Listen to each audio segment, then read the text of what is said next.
নমস্কার, আমি তন্ময় মণ্ডল। আর আমার পাশে যারা বসে আছেন, কেন বসে আছেন আর এই যে লোকেশনটা, এটা কোথায়? একটা শর্ট ফিল্মের শুটিং করতে এসেছি ঈশান এন্টারটেনমেন্ট জোনের। পরবর্তী নিবেদন, বিষের ছুরি। নাম শুনে বুঝতে পারছেন একটা অন্যরকম একটা ভয়ঙ্কর গল্প নিয়ে আসছি। একটা একটা অ্যাকশন কমার্শিয়াল ছবি হতে চলেছে। তো আমি চলে যাব ডিরেক্টর ঈশান রয়ের কাছে। কেমন লাগছে এই কাজটা করে এবং আমার সাথে কাজ করে? আমি অ্যাজ এ হিরো হিসাবে লিডে এখানে কাজ করছি, আমার সাথে লিড হিরোইন করছে অপরূপা দাস। আর এদিকে আমার পাশে আছে রাহুল, এও আমার একটা ক্যারেক্টার করছে, আমার চেলার ক্যারেক্টার করছে আর কি। সবকিছু জানতে পারবেন আস্তে আস্তে যখন আসবে। আছে সুমন। সুমন আছে ওইদিকে। যাই হোক, তো সবাই খুব ভালোভাবে কাজটা করছি। তো আমি চলে যাবো ডিরেক্টরের কাছে। উনি যদি আমাদের সাথে কাজ করে কেমন লাগছে যদি একটু বলেন। তো প্রথমে বলে দেবো যে অনেক অনেক ধন্যবাদ সবাইকে আমাকে এমন করে সাপোর্ট করার জন্য। আপনাদেরও ধন্যবাদ। আর এর আগে অ্যাকশন ফিল্ম খুব কম করেছি, মহালয়া করেছি, রোমান্টিক করেছি, স্যাড করেছি, বাট অ্যাকশন ফিল্ম খুব কম করেছি। তো স্ক্রিপ্টটা যখন লিখি তারপর থেকে কাস্টিং শুরু হয় যে কাকে নেবো কাকে নেবো। তো হঠাৎ করে একদিন ভাবলাম যে এর জন্য তন্ময়দাকে নিলে কেমন হয়। তো বলছিলাম না, মনে মনে রাখছিলাম, কারণ কি আমরা জানি তন্ময়দা একজন ডিরেক্টর, এতদিন ওনাকে ক্যামেরার পিছনেই সবাই দেখেছে। তো যখন স্ক্রিপ্টটা লেখা কমপ্লিট হলো তারপর থেকে কাস্টিং শুরু করি। তো কাস্টিংয়ের জন্য অনেককে ভেবেছিলাম, তারপর হঠাৎ করে ভাবলাম যে তন্ময় মণ্ডল এখন মারাত্মক লুকস করেছে, নিজেকে মেনটেন করেছে। তো তন্ময় মণ্ডলকে যদি এই ক্যারেক্টারের জন্য নিই তা কেমন হয়। তো আমি ফার্স্টে ভেবেছিলাম হয়তো উনি করবে না, কারণ কি সবাই আপনারা জানেন উনি ডিরেক্টর হিসাবেই ম্যাক্সিমাম কাজ করেছেন। ওনার বিভিন্ন সিনেমা বেরিয়েছেন, হলে চলেছে, এবং 1 বছর পর্যন্ত একটা সিনেমা চলেছিল, তাই না? তো হঠাৎ করে সেই ডিরেক্টর অ্যাক্টিংয়ে আসবে, এবং তাও আবার অ্যাকশন ফিল্মে, এটা আমি ভাবতে পারিনি যে উনি রাজি হবে। তো বলার পর তো ওনার খুবই পছন্দ হয়ে গেল। তো পছন্দের পরে তো শুরু করে দিলাম। তো এর আগে যেগুলো ক্যারেক্টার উনি প্লে করেছে, হয় রোমান্টিক করেছে, সাইড ক্যারেক্টার করেছে, কিন্তু অ্যাকশন কিন্তু এই ফার্স্ট টাইম। না, অ্যাকশন করিনি, সাইড ক্যারেক্টার মানে ছোট ক্যারেক্টার এমন কিছু, মানে অ্যাক্টিং। আমি বলি ব্যাপারটা যে প্রথমেই ধন্যবাদ জানাই আমার ঈশান প্রোডাকশনকে এবং ঈশান রয়কে, কারণ আমাকে সুযোগটা দেওয়ার জন্য এবং আমাকে নিয়ে ভাবার জন্য। কারণ সে এই ভাবনাটা তো তন্ময় মণ্ডলও ভাবেননি যে ওনাকে নিয়ে কিছু করা যায়। তো সেই জন্য এই ডিরেক্টর ইনি ভেবেছেন, সেটাই অনেক বড় ব্যাপার। ঠিক আছে, কারণ তন্ময় মণ্ডল তো অন্য হিরো হিরোইনদের নিয়ে কাজ করেন, আমাকে পাত্তা দেন না। অ্যাক্টর তন্ময় মণ্ডলকে পাত্তা দেয় না। তো যাই হোক, তো সেটা হলো ব্যাপার। তো যাই হোক, ঈশান রয়কে আমি অসংখ্য ধন্যবাদ এবং কৃতজ্ঞতা জানাই। এবং আমার সাথে যারা কাজ করেছে, রাহুল, সুমন, সূর্য এবং আমার যে নায়িকা অপরূপা, শুভ আছে, হ্যাঁ শুভ আছে, সবাই আমার সাথে কোঅপারেট করে কাজ করেছে এবং আমি সবার কাছে খুব কৃতজ্ঞ। আর যেটা অ্যাক্টিংয়ের ক্ষেত্রে বলছি, অ্যাক্টিংয়ের ক্ষেত্রে আমি পার্শ্ব চরিত্রে করেছি, অনেকগুলো কাজ করেছি, যেমন তার মধ্যে গুপ্তধনের রহস্য করেছি, তার মধ্যে আরও অনেকগুলো কাজ করেছি, শর্ট ফিল্মও করেছি, কিন্তু পার্শ্ব চরিত্রে করেছি, মানে সেভাবে অ্যাক্টিং করিনি। এবং আমার নিজস্ব সিনেমাতেও কিন্তু আমি ক্যামিও হিসাবে কাজ করেছি, ছোটো ছোটো ক্যারেক্টার করেছি, কিন্তু এখানে একটা লিডার হিসাবে ভালো লাগছে কাজটা করে। তো আমি আবারও ধন্যবাদ জানাবো ঈশান রয় প্রোডাকশনকে এবং ঈশান রয়কে। এটুকুই আর কি, জাস্ট বলার ছিল। এবার বাকিটা উনি বলবেন। তো প্রায় অধিকাংশ বলেই দিলেন তন্ময়দা।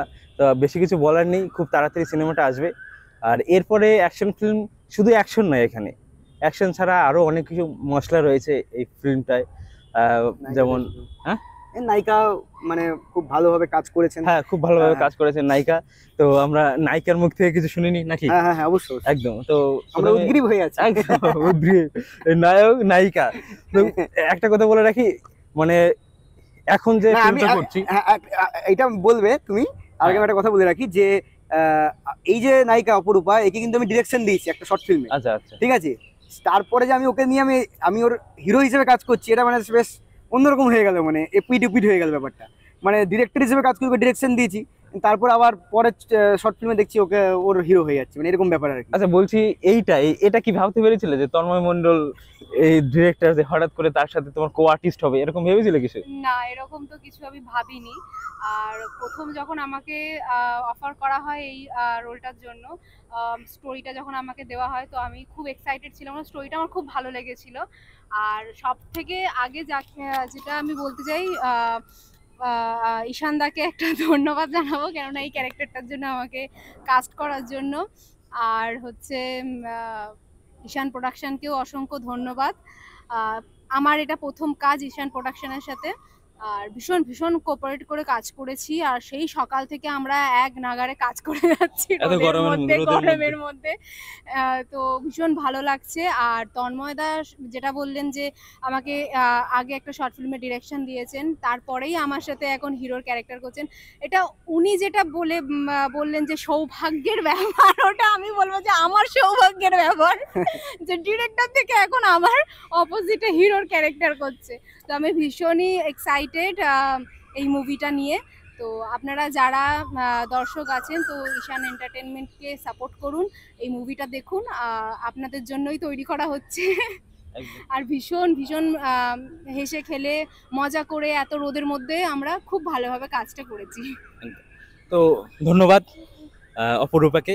তো আরেকটা কথা বলবো যে তন্ময়দা, তোমাকেই বলছি, আমি একটা সময় তোমার ডিরেকশনে কাজ করেছি, হুম।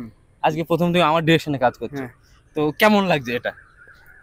দেখো, আমি এই কথাটা বলার যোগ্যতা আছে কিনা আমি জানি না, মানে বুঝলাম না। কারোর ডিরেকশন নিয়ে আচ্ছা, মানে মানে পরীক্ষা নিরীক্ষা করা বা কারোর ডিরেকশন নিয়ে বলাটা, এটা আমি একজন অ্যাক্টর হিসেবে কাজ করেছি। আমাকে ঈশান রয় ডিরেক্টর, উনি আমাকে যেভাবে আমাকে বলেছেন সেভাবে আমি করেছি। এখানে একদম। আমার ডিরেক্টর সত্তাকে আমি কিন্তু আনিনি যে আমি জানি না, ডিরেকশন এক মুহূর্তের জন্য না। আনবো, কেন আনবো? আমি এখানে একজন অ্যাক্টর। এবং ফ্লোরে মানে সব সময় আমাকে মানে ঈশানকে স্যার বলে সম্মান করেছে। হ্যাঁ। তো আমি জানি না এই সম্মানে আমি যোগ্য কিনা। না না, but আমি অনেক বলি অনেক ব্যাপারটা, ধন্যবাদ। এই ব্যাপারটা বলা উচিত, মানে যারা একদম। দর্শক দেখছে তার আগে একটা কথা বলিনি, এটা ছোট্ট করে, যে আমার যারা ফ্যান, আমার যারা ফলোয়ার্স, তারা কিন্তু এই শর্ট ফিল্মটাকে ব্লকবাস্টার করতেই হবে, ঠিক আছে? একদম। এই শর্ট ফিল্মটাকে প্রচুর শেয়ার করতেই হবে। সবকিছু আপডেট আসতে চলেছে, কিন্তু যাই হোক, তার আগে একটা ছোট্ট করে বলি যে স্যার বলে ডাকাটা, এটা আমি মনে করি একজন ডিরেক্টর, একজন স্যার, অবশ্যই একজন মাস্টার, সে তার এক্সপিরিয়েন্স যাই থাকুক, সে আমার থেকে ছোট হোক বয়সে কি আমার থেকে কম কাজ করুক, কিন্তু তাহলেও যিনি যখন ফ্লোরে নামছেন ডিরেক্টর, তখন উনি কিন্তু স্যার, সবার স্যার, তাই আমি স্যার বলেই ডাকবো। আমি ওর থেকে বয়সে বড় বা ওর থেকে আমি খ্যাতির দিক দিয়ে বড় কি পয়সার দিক দিয়ে বড়, সেটা অনেক পরের ব্যাপার। আমি ডিরেক্টর, আমি একজন অ্যাক্টর, ওনার আন্ডারে আমি কাজ করছি, মানে উনি যেটা বলবেন সেটাই শুনতে হবে, কিচ্ছু করার নেই, এটা আমি মনে করি।